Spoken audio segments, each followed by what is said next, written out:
Evair Vieira de Mello, do PP do Espírito Santo. Deputado, bem-vindo. Obrigado pela oportunidade, com certeza um momento importante para tratar desse tema que o Brasil todo hoje está conversando sobre ele. Com certeza. Eu mencionei que 2 inquéritos foram solicitados para apurar esse caso, um via PGR e STF e um por meio da CGU e Polícia Federal.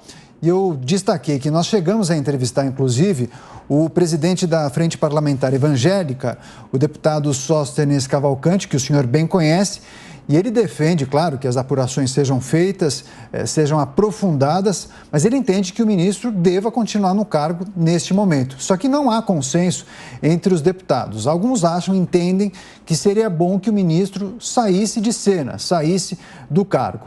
Eu gostaria de escutá-lo. Essa posição não é consensual. Qual é a posição do senhor e também suas impressões em relação ao áudio?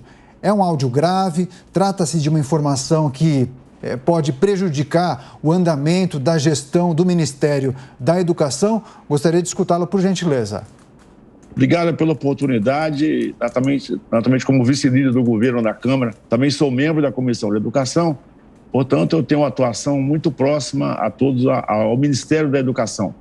Conheço a forma com que o ministro aborda as pessoas que os visitam, que os recebem. Eu conheço a forma republicana e sempre uma referência que ele faz ao presidente da República, mas naturalmente o Ministério tem se pautado pelos critérios técnicos. O ministro é muito bem assessorado na sua secretaria, nos seus órgãos, e o ministro cumpre esse papel de fazer esse entendimento. Nenhuma audiência com o ministro é feita de forma isolada, ela é sempre feita no corpo técnico. Eu, particularmente, também tenho algumas ações na atividade parlamentar. Tenho levado o prefeito, levado equipes do governo do nosso estado, levado as instituições de ensino do nosso estado, privadas e estaduais e federais, ao ministro. O ministro sempre nos recebe com o corpo técnico e cabe a ele fazer a gestão desse corpo técnico.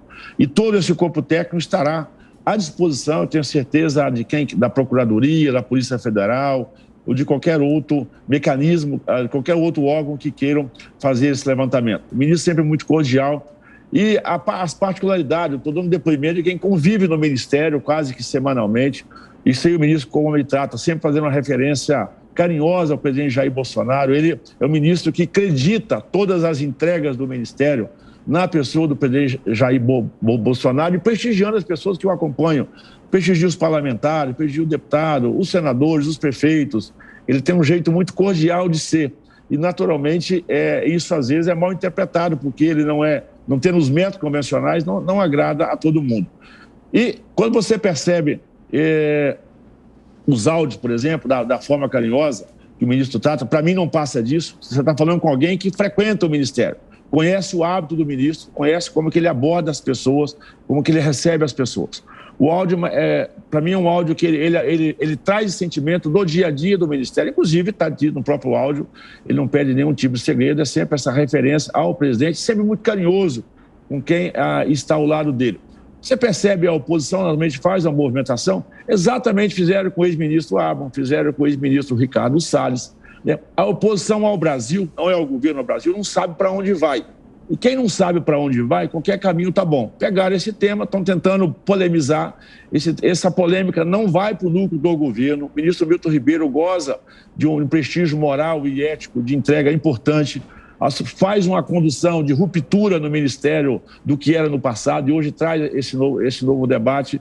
Não há razão nenhuma do afastamento do ministro, porque o ministro continua na sua condução, tem a credibilidade do governo. Naturalmente, tem gente que quer desestabilizar o governo. Se você olhar o núcleo que mais bate na política, estão batendo aí, é a mesma turma da CPI, a mesma turma do Ricardo Salles, que bateram no mesmo ministro Abraham, ou seja, estão perdidos, estão birutas, né? E aí pegam um tema que eles não conhecem, eles não frequentam o Ministério, não estão no dia a dia do Ministério, e sai fazendo acusações. Isso não vai desestabilizar o governo, não há razão de afastar o ministro Milton pela sua entrega, pela sua postura e pelo seu histórico.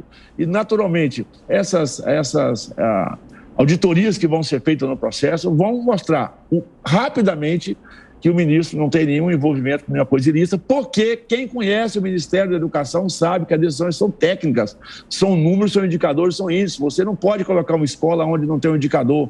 Você tem critérios técnicos para o FNDE.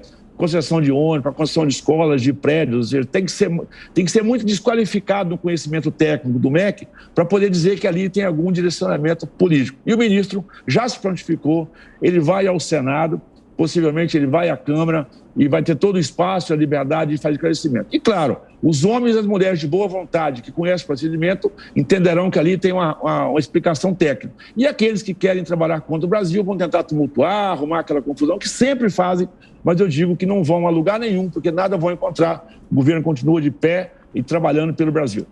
Deputado, no despacho da ministra, ela teria, o ministro teria praticado os crimes de corrupção passiva, privilegiada, prevaricação, advocacia administrativa e tráfico de influência. Esse é o cenário que o senhor avalia? Eu avalio que a ministra não tem ferramentas em mãos ainda para tomar nenhuma decisão. A decisão dela é precipitada. Eu digo até inconsequente, né? Ela deveria se pautar no cargo que ela está para fazer esse entendimento, né? Ela criar um ambiente para que possa fazer esse levantamento. É uma decisão infeliz dela, ela coloca fogo num tema desnecessário. Há muito tempo eles têm essa coisa e tentam fazer isso para poder atrair para eles a atenção. A decisão dela ela foi infeliz. Ela está sendo inconsequente, ela está querendo antecipar a condenação de quem não tem nenhum tipo de comprovação disso for feito. Então, ela prestou um desserviço, essa é a minha opinião como parlamentar. Ela foi inconsequente e irresponsável quando ela faz esse gesto, querendo colocar fogo onde nem lenha tem.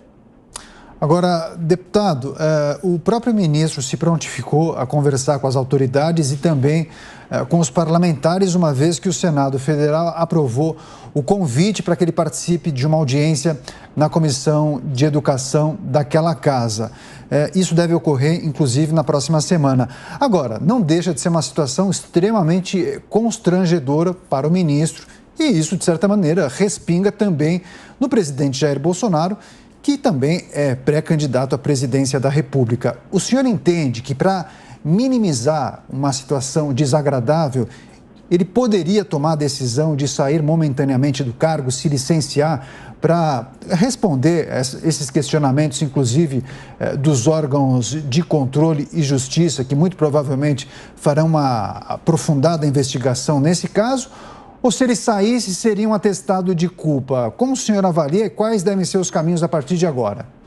Olha, quem tem crime comprovado e deveria estar preso é o líder do outro grupo que vai disputar a eleição contra o presidente Jair Bolsonaro.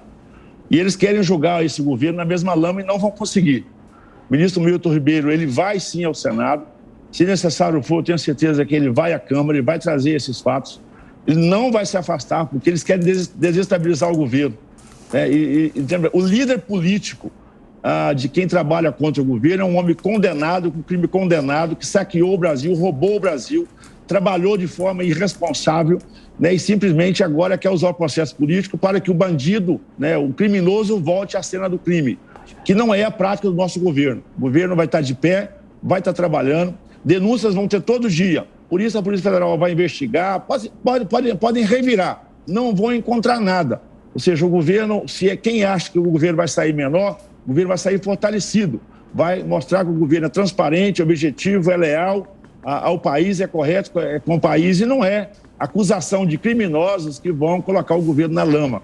Nós temos esse conhecimento, eu tenho toda a certeza. Volto a dizer, quem conhece o MEC, sabe das operações que o MEC trabalha, são critérios técnicos. O ministro, politicamente, pouco pode ter ali de interferência em tomada de decisões, até porque o orçamento é carimbado, o orçamento passa pela Câmara, o orçamento tem todo um acompanhamento, o MEC é quase tudo carimbado, ali tem pouca decisão política e, efetivamente, isso está sendo cumprido com os contratos e com os rigores. E volto a dizer, querem desestabilizar o governo, não vão conseguir, porque não vão encontrar prova nenhuma. Agora eu quero ver essa turma que está acusando voltar aqui e pedir desculpa, porque isso, na verdade, não é ruim para o governo, é ruim para o Brasil. No momento que nós estamos trabalhando para retomar a verdade, a transparência, a lisura, e a gente sabe que o MEC é objeto de desejo, de sonho, de corruptos do passado e também de gente ideológica que pensa diferente do Brasil, que trabalha e produz. Querem tomar o MEC a qualquer custo e não vão conseguir. Ministro Milton Ribeiro tem o nosso entendimento como vice-líder do governo.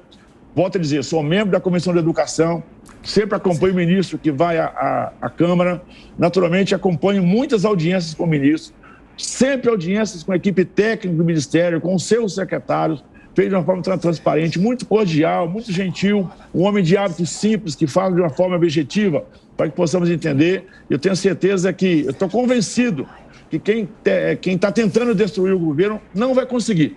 O governo vai sair ainda mais fortalecido, vai sair convencido, as provas estão aí. E eu quero ver, né, todos esses que ora estão acusando terem a humildade de virem aqui pedir desculpa do desserviço que prestaram no Brasil. Fizeram a mesma operação com o ministro Abbott, o ministro Ricardo Salles. Conheço a turma é a mesma, né? A turma é a mesma que trabalha para esse criminoso que quer voltar para o local do crime e sentar na cadeira do presidente da República. É o único alvo deles. Eles fazem isso para desestabilizar o governo e tentar voltar sendo o crime. Mas não vão conseguir. Eu tenho certeza que os brasileiros darão também nas urnas de outubro uma resposta que o governo está no caminho e na direção correta. A crise no MEC em destaque na entrevista com o deputado federal Evair Vieira de Mello, do PP do Espírito Santo, a quem agradecemos demais pela participação. Volte mais vezes à Jovem Pan News e bom fim de semana, deputado. Obrigado pela oportunidade, bom final de semana para todos nós.